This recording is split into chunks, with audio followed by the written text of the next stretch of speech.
Donald Trump is traveling to the German city of Hamburg to attend a gathering of world leaders.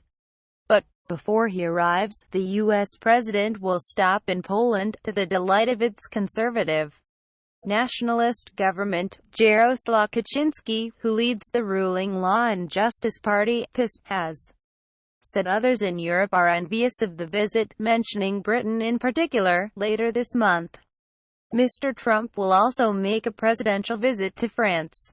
So, why Poland first? U.S. presidents are almost guaranteed a friendly reception in Poland, and this aspect of the trip will appeal to President Trump and make for good pictures at home. Authorities in Hamburg are expecting up to 100,000 protesters at the G20, and mass demonstrations are also expected in London when he finally makes a long-awaited state visit to the UK. But in Poland, the White House will be able to breathe easy. The ruling party will bus in 50 people per parliamentarian, according to the Gazeta Wyborcza newspaper, guaranteeing a friendly crowd of thousands for President Trump's speech in Warsaw's symbolic Krasinski Square on Thursday.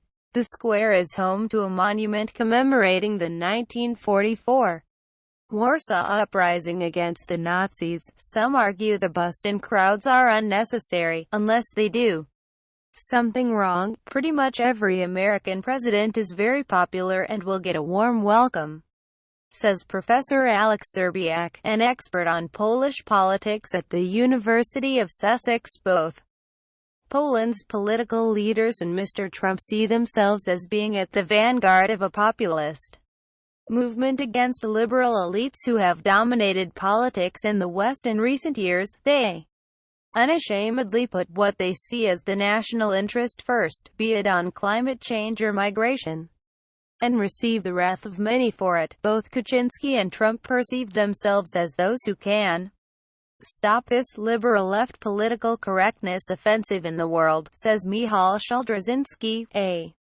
columnist for Rzeczpospolita, an influential center-right newspaper. Paradoxically, the more you criticize Mr. Trump and the more you criticize Mr. Kaczynski, the more they feel they're right. Since the PiS came into power in 2015, Poland has taken a confrontational stance within the EU and refused to abide by mandatory refugee resettlement quotas. Mr. Kaczynski once said that migrants traveling to Europe were carrying dangerous diseases.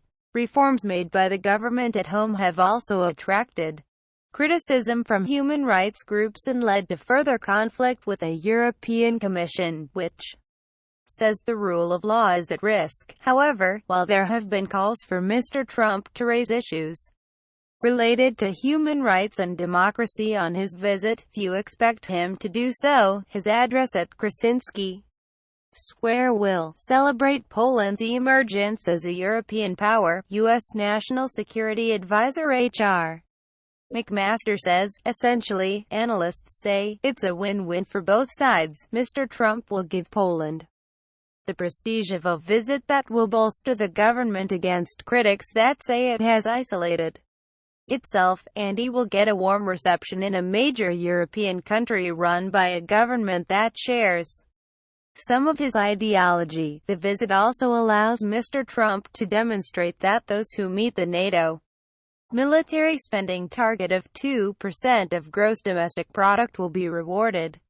He is expected to praise Poland for being one of a handful of NATO members that do so. About 900 U.S. troops are currently in Poland as part of wider efforts to soothe the anxieties of NATO members in Eastern Europe fearful of Russia. Indeed, Mr. Trump's election caused some worry in Poland given expectations at the time that he could strike a grand bargain with Russian President Vladimir Putin, anathema to the Polish right. Those fears have been somewhat allayed since then, but many in the region are hoping he will recommit while he is in Warsaw to NATO's Article 5, the principle that an attack on any ally is an attack on them all. During his Poland trip, Donald Trump will address the Three Seas Summit, a Polish and Croatian initiative bringing together 12 nations between the Baltic, the Adriatic and the Black Sea. The summit is part of efforts to portray Poland as a kind of regional leader outside the